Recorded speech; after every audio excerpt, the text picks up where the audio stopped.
The lecture hall was enormous. 500 seats rose up in a half-circle, and every seat was filled with students from across the galaxy. Some had scales, some had fur, some had no bodies at all and floated in special containers.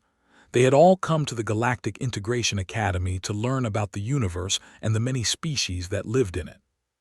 Commander Kethra Valnorin stood at the front of the room. She was tall and thin, with pale blue skin and 4 eyes arranged in a diamond pattern on her face. She had been teaching at the academy for 37 years, and she was very good at her job. Today's lesson was about dangerous planets, and she had saved the most dangerous one for last. She pressed a button and a holographic image appeared above her head. It showed a planet covered in blue water and green land, wrapped in white clouds. It looked peaceful from far away. It looked beautiful. "This is Earth," Commander Valnorin said. Her voice was calm and professional. "Home world of the human species. Please pay close attention. This planet is classified as a Category 9 uninhabitable world." A murmur went through the crowd. Category 9 was the highest danger rating. Planets with that rating were supposed to be impossible for intelligent life to develop on. In the third row, 2 human cadets sat side by side. Yuri Volkov was a young man with short brown hair and broad shoulders. He had grown up in a small town in Siberia, where winters lasted 8 months, and temperatures dropped so low that your breath would freeze in the air. Priya Sharma sat next to him. She was a young woman with dark hair and sharp eyes. She had grown up in Mumbai, a city of 20 million people where monsoon rains flooded the streets every summer. Both of them kept their faces very still as the commander continued. "Let us begin with the primary star," Valnorin said. She changed the holographic image to show a bright yellow sun. "Humans call this star Sol. It is a G-type main sequence star, which means it is highly unstable. It produces constant radiation that bombards the planet's surface. This radiation causes genetic damage, skin deterioration, and cellular mutation." The Velthrani students in the back row made sounds of distress. They were a species with very sensitive skin, and they lived on a planet lit by a dim red star. The idea of a bright yellow sun was terrifying to them. "The radiation from Sol is so intense," the commander continued, "that unprotected exposure for even short periods can cause serious harm. Yet humans lived under this star for their entire evolutionary history, with no natural protection." Yuri thought about his childhood summers. He remembered running through fields of tall grass under a bright blue sky. He remembered swimming in cold lakes while the sun warmed his back. He remembered his grandmother telling him to put on sunscreen so he would not burn, not because the sun would kill him, just because red skin was uncomfortable. "Next, we will discuss the atmosphere," Commander Valnorin said. She changed the image again, showing a diagram of Earth's air composition. "The atmosphere of Earth contains a gas called oxygen at nearly 21% concentration. As you all know, oxygen is a highly reactive oxidizer. It causes rust, decay, and combustion. It is, in simple terms, a corrosive poison." A Corax cadet raised one of its many legs. The Corax were an insect-like species with hard shells and clicking voices. "Commander, are you saying humans breathe poison?" "That is correct. Humans require constant intake of this corrosive gas to survive. Without oxygen, they die within minutes." The room went very quiet. Priya thought about breathing. She had never really thought about it before. It was just something her body did automatically thousands of times every day. She breathed in oxygen and breathed out carbon dioxide. It kept her alive. It was the most natural thing in the world. "Now let us examine the geological activity," the commander said. She showed images of volcanoes erupting, earthquakes splitting the ground, and tsunamis crashing onto shores. Earth's crust is divided into large plates that constantly move and collide. This causes earthquakes, volcanic eruptions, and massive tidal waves. These events happen regularly and without warning. More images appeared, cities destroyed, buildings fallen, fires burning. Despite this constant danger, Valnorin said, humans built their largest cities directly on top of these fault lines. San Francisco, Tokyo, Los Angeles. Millions of humans chose to live in places where the ground could open beneath them at any moment. Yuri remembered learning about earthquakes in school. His teacher had shown them how to hide under desks and cover their heads. It was just a safety drill like fire drills or tornado drills. Nothing to be scared of, just something to be prepared for. And then there are the predators, the commander said. The images changed to show creatures with sharp teeth and claws.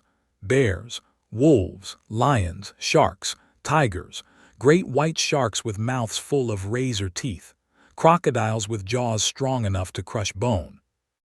Earth developed apex predators on every landmass and in every ocean. These creatures hunt and kill other animals to survive. Humans were not at the top of the food chain. They were prey. The students were very upset now. Several Velthrani had started to shed their scales from stress. A few Koriks were clicking rapidly in distress. In summary, Commander Valnorin said, Earth is a planet with lethal radiation, toxic atmosphere, unstable geology, and deadly predators. By all known models of planetary development, intelligent life should never have evolved there. The existence of humans is considered one of the great statistical anomalies of the galaxy. She paused and looked out at the class. Are there any questions? Priya raised her hand. Yuri looked at her. Then he looked at the images still floating above the commander's head. Volcanoes, earthquakes, predators, poison air, a deadly sun. And he thought, I grew up playing outside. He thought about building snow forts in winter, catching fireflies in summer, climbing trees, swimming in rivers, running through rain. He thought about how none of it had ever seemed dangerous. It had all just seemed like fun. Priya's hand stayed raised, and Yuri knew that everything was about to change.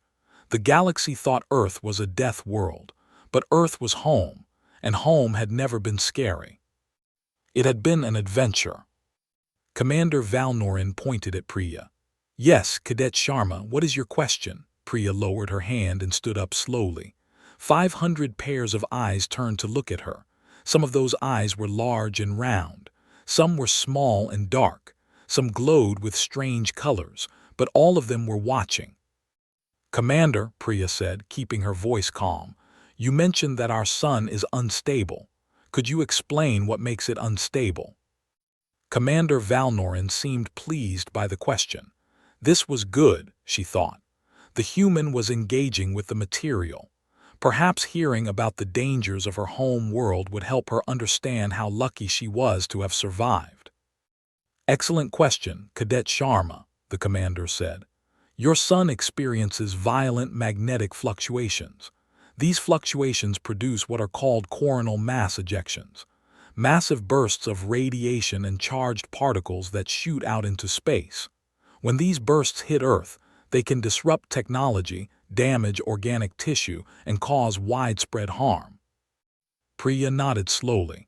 And how often do these bursts hit Earth? Regularly.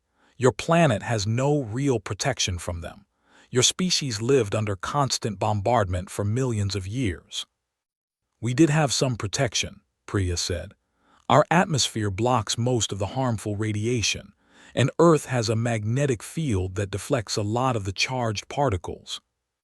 The commander waved her hand dismissively. Yes, but those protections are far from complete. Significant radiation still reaches the surface. That is true, Priya agreed. And we went outside during these bursts all the time. We called them nice days. Sometimes we would stay outside for hours. We would get something called a tan. Our skin would change color from the radiation. The room went completely silent. A Velthrani student in the back row made a choking sound. You deliberately exposed yourselves to stellar radiation. Yes, Priya said simply. For what purpose?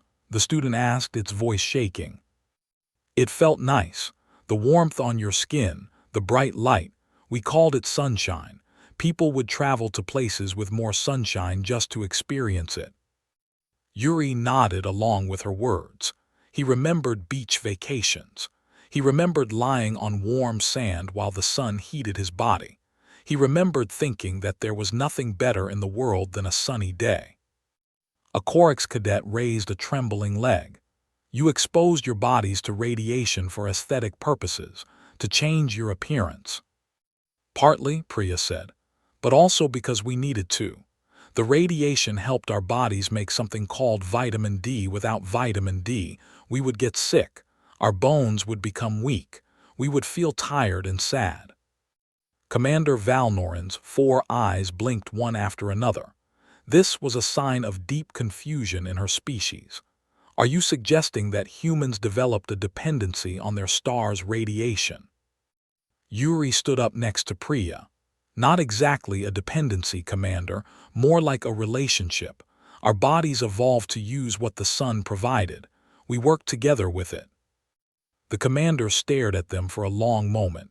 I see. Let us move on to the next topic, the atmospheric composition. She changed the holographic display to show the diagram of Earth's atmosphere again. As I mentioned, Earth's air contains oxygen at dangerous levels. This gas is highly reactive and corrosive. We breathe it, Yuri said. All the time, every few seconds, we cannot stop. I am aware, the commander said, her voice slightly strained. And this is precisely why Earth is so dangerous. You are constantly taking poison into your bodies. But it is not poison to us, Priya said. It is necessary. Without oxygen, we would die very quickly. Our blood carries oxygen to every part of our body. Our muscles need it to work. Our brains need it to think. A Velthrani student raised its hand shakily. How long can you survive without this poison? About 3 minutes, Yuri said. Maybe 4 if you are very good at holding your breath. Several students gasped. The idea of dying so quickly without a toxic gas was horrifying to them. There is more, Priya added. Sometimes humans pay money to breathe more concentrated oxygen. They go to special places where the oxygen levels are higher than normal. Commander Valnoran stopped moving. You pay currency to poison yourselves more efficiently. It helps people relax, Priya said.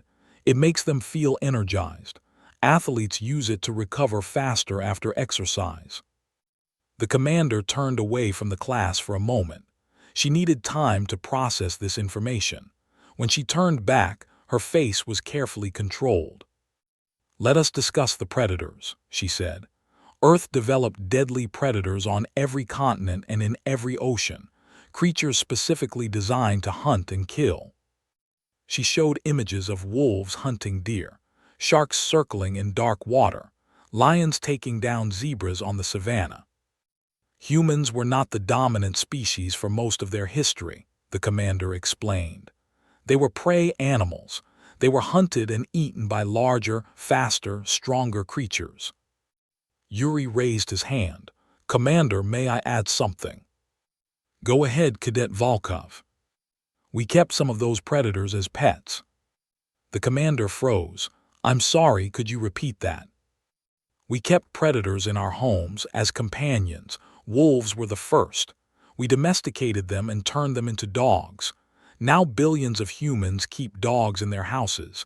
They sleep in the same beds. They play together. They are family. A Corax cadet clicked its mandibles rapidly. You took wolves into your sleeping areas, voluntarily. Dogs are not wolves anymore, Priya said. Well, not exactly, but yes. We also kept cats, which are small predators. They hunt mice and birds. We let them live in our homes too. And the big predators, Yuri continued. The ones we could not keep in our homes, we put them in special places called zoos, and then we would visit them. For fun. Fun, the commander repeated flatly. We would take our children to see them, Priya said. It was considered educational. Parents would hold their children up to see the lions and tigers. The children would laugh and point. 3 more students required medical attention. A Velthrani had fainted completely. 2 Korriks had curled into defensive balls and refused to uncurl. Commander Valnorin stood very still for a long moment. Then she pressed a button on her console. "We will take a short break. Medical staff, please attend to the affected students. Class will resume in 15 minutes. As the medics rushed in, Yuri and Priya sat back down. The students around them were staring with a mixture of fear and fascination. "I think we broke them," Yuri whispered. "We have not even gotten to the hard parts yet," Priya whispered back. Yuri thought about thunderstorms, tornadoes, blizzards, floods, all the things that humans lived through regularly, all the things that humans had learned to survive and sometimes even enjoy. He thought about children dancing in the rain. He thought about storm chasers who drove toward tornadoes instead of away from them. He thought about surfers who paddled into waves that could crush them against rocks. The galaxy thought Earth was trying to kill them. But Yuri was beginning to realize that the truth was much stranger than that. Earth had been teaching them, training them, making them strong. And they had learned every lesson. The break lasted longer than 15 minutes. The medical staff needed extra time. 2 Velthrani students had to be taken to the infirmary for emergency stress treatment. 1 Korix refused to come out of its defensive ball until someone promised that no humans would come near it. Finally, Commander Valnorin called the class back to order. Her voice was not quite as steady as before. Her 4 eyes kept glancing toward Yuri and Priya with something that looked almost like fear. "We will continue," she said. "Let us discuss the geological instability of Earth." She showed new images, the ground splitting open during earthquakes, buildings collapsing, roads cracking apart, cities disappearing under waves during tsunamis. Earth's surface is broken into large pieces called tectonic plates, the commander explained. These plates are constantly moving. When they collide or slide against each other, the results are catastrophic. Earthquakes can happen without any warning. They can destroy entire cities in minutes. A student from the back raised a hand. "How often do these earthquakes occur?" "Thousands of times every day," the commander said. "Most are small, but large ones happen regularly, several times per year." The students murmured nervously among themselves. "Humans are aware of this danger," Valnorin continued. "They have mapped the areas where earthquakes are most likely to occur. These are called fault lines." Priya raised her hand again. The commander sighed. "Yes, Cadet Sharma. You mentioned that humans mapped the fault lines. That is true, but we did not use those maps to avoid those areas. We used them to decide where to build our biggest cities." The room went quiet again. "San Francisco is built on a major fault line," Priya continued. "So is Tokyo. So is Los Angeles. These are some of the largest and most expensive cities on Earth. Millions of people live there. They know the earthquakes will come. They build there anyway." "Why?" a Velthrani student asked, its voice barely above a whisper. Yuri shrugged. "The weather is nice, the views are good, the economy is strong. But the ground will try to kill you." "Maybe," Yuri said, "but probably not today." Commander Valnorin pressed her fingers against her forehead. This was a gesture of deep frustration in her species. "Let us move on. Weather patterns." She showed images of hurricanes, tornadoes, and massive storm systems. Walls of wind and water tearing across landscapes, cars flying through the air, houses reduced to splinters. "Earth's atmosphere is highly active," the commander said. "It produces violent weather events on a regular basis. Hurricanes can span hundreds of kilometers and produce winds strong enough to destroy any structure. Tornadoes are spinning columns of air that touch down from storm clouds and cut paths of destruction across the land." "We have people who chase tornadoes," Yuri said. The commander stopped. "I'm sorry. Storm chasers. They are people who drive cars toward tornadoes instead of away from them. They want to study them. They want to film them. Some of them do it for fun. For fun, the commander repeated. Yes, there are television shows about them. They are considered exciting and adventurous.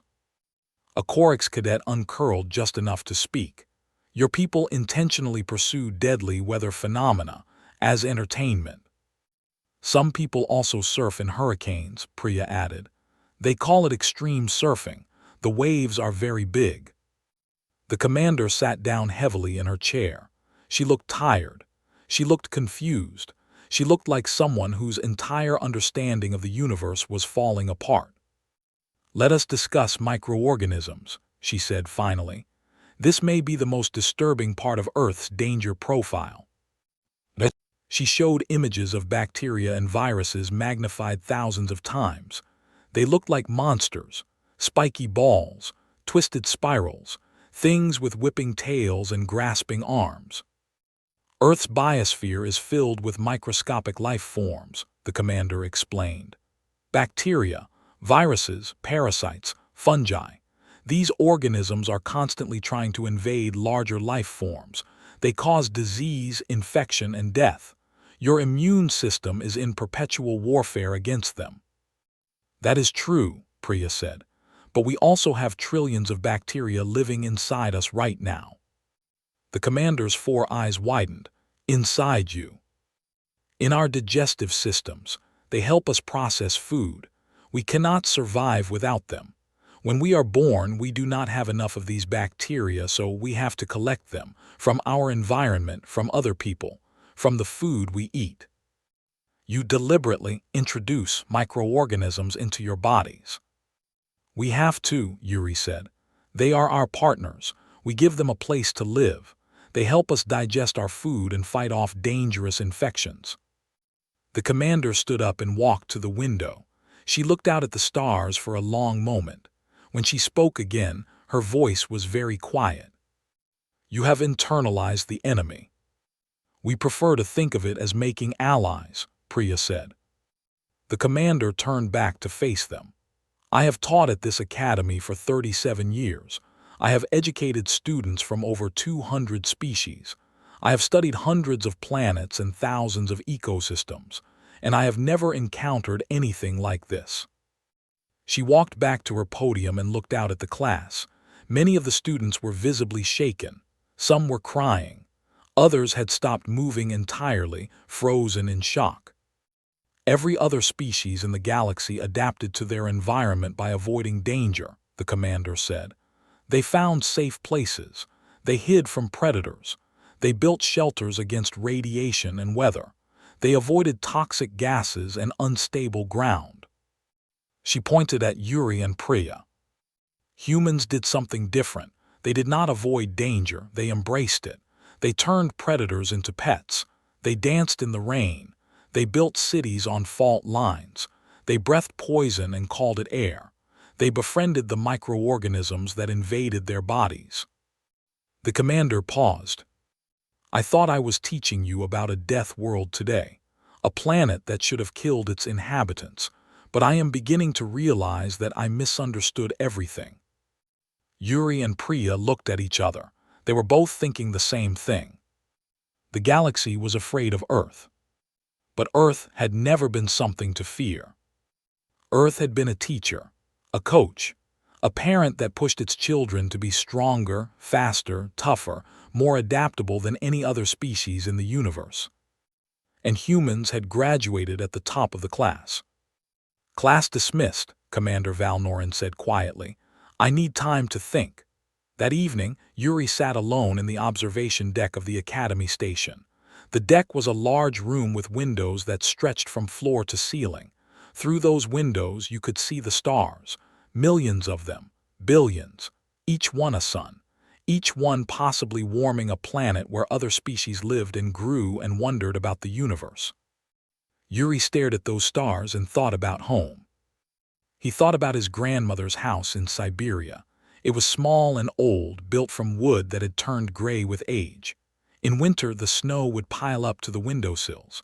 The temperature would drop so low that if you spit, it would freeze before it hit the ground. But inside the house, there was always warmth, A fire in the stove, soup bubbling in a pot, his grandmother's voice telling stories about the old days. He thought about playing outside in that frozen world, building snow forts with his friends, sliding down hills on sleds made from old pieces of metal, coming home with his fingers numb and his cheeks red, but his heart full of joy. The door to the observation deck opened, and Priya walked in. She was carrying 2 cups of coffee from the synthesizer machines. The coffee was not real. It was created by machines that turned basic molecules into something that tasted almost like coffee. It was not as good as the real thing, but it was close enough. "I thought you might be here," Priya said. She handed him one of the cups and sat down in the chair next to him. "Thanks," Yuri said. He took a sip. It was warm and bitter and comforting. "The Koraks keep asking me if I am okay," Priya said. "They think we are traumatized. They keep offering to arrange counseling sessions for us." Yuri laughed. It was a small laugh, but it was real. "They think we are damaged because we grew up on Earth. They think we are survivors of terrible suffering. They cannot understand how we can talk about it so calmly." Yuri shook his head slowly. "It was not suffering, it was just life." "I know," Priya looked out at the stars. "Do you remember what it was like, being a child on Earth?" "I remember everything," Yuri said. "I remember the cold. I remember the way the wind would bite at your face in winter. I remember the sound of wolves howling in the forest at night." "Were you scared?" Yuri thought about it. "Sometimes, a little, but mostly I was excited. The world felt so big and so full of things to discover. Every day was an adventure." Priya nodded. "I grew up in Mumbai, 20 million people packed into one city. The heat was incredible. In summer, the air felt like you were breathing soup. And then the monsoons would come. Rain so heavy you could not see across the street. The water would flood everything. Streets would turn into rivers." "Were you scared?" Yuri asked, turning her question back on her. Priya smiled. "Never. My grandmother would gather us together during the storms. She would tell us stories while the rain hammered on the roof so loud we could barely hear her. And when the rain stopped, we would run outside and splash in the flooded streets. We would laugh and play until we were soaked to the bone." "That sounds wonderful," Yuri said. "It was wonderful. It was the best part of my childhood." They sat in silence for a while, watching a distant nebula drift slowly past the viewport. The colors were beautiful, purple and blue and pink, swirling together like paint dropped in water. "The Academy sees Earth as a death world," Yuri said eventually. "A planet full of danger, a place that should have killed us." "But it did not kill us," Priya said. "It made us strong." "More than strong." Yuri set down his coffee cup and leaned forward. "I have been thinking about this all day. The other species, the Velthrani and the Koraks and all the rest, they evolved on safe planets. Planets where the sun was gentle and the weather was calm and there were no predators big enough to hurt them. And they survived by being careful," Priya continued. "By avoiding danger, by staying in safe places." "Right, but we did not have that option. Earth was dangerous everywhere. There was no safe place. So we had to learn to deal with danger. We had to become comfortable with it." Priya nodded slowly. "We did not just survive danger, we sought it out. We learned to enjoy it." Yuri thought about all the things humans did for fun: skydiving, mountain climbing, deep-sea diving, racing cars at incredible speeds, swimming in oceans filled with sharks. "Other species see danger and they run away," Yuri said. "Humans see danger and we ask ourselves, can I handle this? Can I survive this? Can I enjoy this?" "And the answer is usually yes," Priya said. "The answer is almost always yes." A shooting star streaked across the viewport, a tiny line of light that appeared and vanished in an instant. Somewhere out there, a rock was burning up in some planet's atmosphere. Somewhere out there, children might be looking up at the sky and making wishes. "I miss home," Priya said quietly. "I miss the chaos, I miss the noise and the crowds and the heat, Everything here is so controlled, so safe, so sterile. I miss it too, Yuri admitted.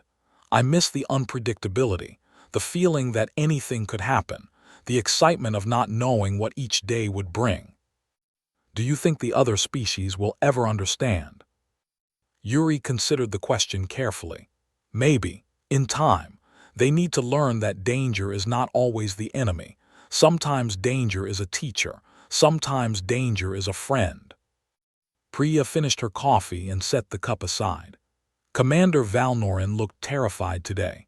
When we told her about storm chasers and earthquake cities and pets that used to be predators, she looked at us like we were insane. Maybe we are insane, Yuri said with a small smile. By their standards, but our insanity made us who we are. Our insanity took us to the stars. They sat together as the nebula drifted past and the stars shone eternal. Two humans from a death world. Surrounded by species who would never understand what it meant to grow up playing outside on a planet that was constantly trying to kill you. But that was okay. They understood. And maybe, just maybe, they could help others understand too. 1 week passed. Classes continued.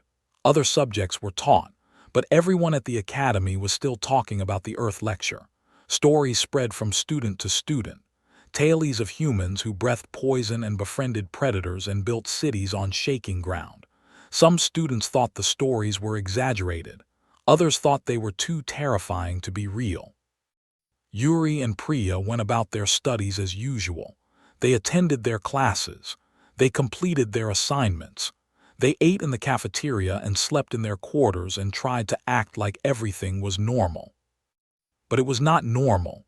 Other students stared at them in the hallways. Some stared with fear. Some stared with curiosity. A few stared with something that looked almost like respect. Then, exactly 7 days after the lecture, Commander Valnorin sent them a message. She requested a meeting in her office. The message did not explain why. When they arrived at her office, they found something unexpected. The commander was surrounded by data pads, hundreds of them. They covered her desk. They were stacked on the floor. They were balanced on every available surface, and all of them showed information about Earth. "Please sit down," the commander said. Her voice was different now. It was not cold or professional, it was thoughtful, almost humble. Yuri and Priya sat in the chairs facing her desk. They waited. "I have been researching," the commander said. She picked up one of the data pads and looked at it. "For the past week I have done nothing but study your planet, your history, your culture, your traditions." She set down the data pad and looked at them with all 4 of her eyes. "I watched something called summer camp documentaries. These are recordings of human children being sent deliberately into wilderness areas, away from their families, away from their homes, into forests full of predators and insects and dangerous terrain. Summer camp is very popular," Priya said carefully. "Millions of children go every year." "I know. I also learned that the purpose of these camps is to teach survival skills and build character. You send your young ones into danger on purpose, to make them stronger." "That is one way to describe it," Yuri said. The commander picked up another data pad. "I also found records of something called the Olympics. This is an event where humans gather from all over the planet to compete in dangerous physical activities, running at extreme speeds, throwing heavy objects, fighting each other with their bodies, diving from high platforms into water." "The Olympics are a celebration of human achievement," Priya said. "They are a celebration of human endurance," the commander corrected. "A celebration of your species' ability to push your bodies to their absolute limits, and you do this for honor, for glory. Nations compete against each other for the privilege of hosting these dangerous games." She stood up and walked to her window. The stars outside were bright and cold. "I watched humans climb mountains where there is no oxygen to breathe. I watched humans dive to depths where the pressure would crush any other species. I watched humans run across deserts with no water. I watched humans swim in frozen lakes for entertainment." She turned back to face them. "I have been teaching at this academy for 37 years. I have educated students from 212 different species. I believed I understood the diversity of life in this galaxy." Her 4 eyes focused on them with an intensity that was almost frightening. "I was wrong." She walked back to her desk and sat down. "I have been teaching Earth as a case study in cosmic misfortune, a planet that should have killed its inhabitants, a statistical anomaly, a mistake of nature." "And now," Yuri asked, "now I understand that this was not only incorrect but deeply insulting. Your species did not survive Earth by accident or luck. You collaborated with your world. You turned every danger into an opportunity. You made allies of your enemies. You found strength in your struggles." She pulled up a holographic display. It showed the classification system for planets. Earth was marked as Category 9, uninhabitable. "I am rewriting my curriculum," the commander said, "and I am changing Earth's classification." She touched the display and the designation changed. Category 9 disappeared. In its place appeared new words, Category 1, Apex Symbiosis. "This is a new classification," she explained. "The first of its kind. It describes a planet where the dominant species achieved complete integration with every dangerous aspect of their environment, where danger and life evolved together, where survival was not about avoiding threats but about embracing them." Priya leaned forward. "You created a new category just for Earth." "Earth deserves a new category. No other planet fits its description. No other species achieved what humans achieved." Yuri felt something warm spreading through his chest. Pride, maybe, or gratitude, or simply the satisfaction of being understood. "There is one more thing," the commander said.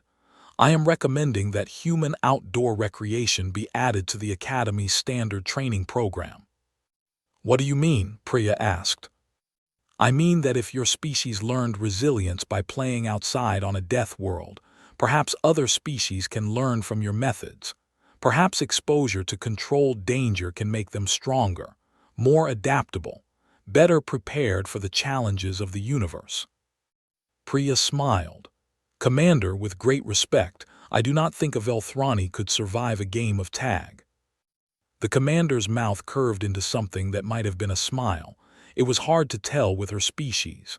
"Then we will start with something smaller, perhaps hide and seek, in a climate-controlled room, with extensive medical staff standing by." Yuri laughed. It was a real laugh, full and warm. "That sounds like a good beginning." The commander nodded. "It will be a beginning, and perhaps, over time, we can help the other species understand what humans have always known." "What is that?" Priya asked. The commander looked out her window at the stars. Somewhere out there, Earth was spinning around its deadly yellow sun. Children were playing in the streets. Surfers were riding waves.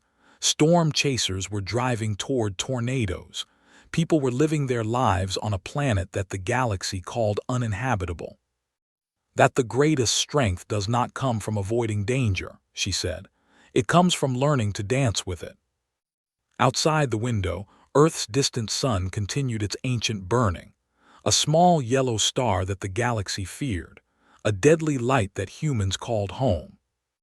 And somewhere far below that light, children were running through sprinklers and climbing trees and catching fireflies in the summer twilight. They did not know they were training for the stars. They did not know they were becoming the toughest species in the galaxy. They just knew they were playing outside. And that was enough.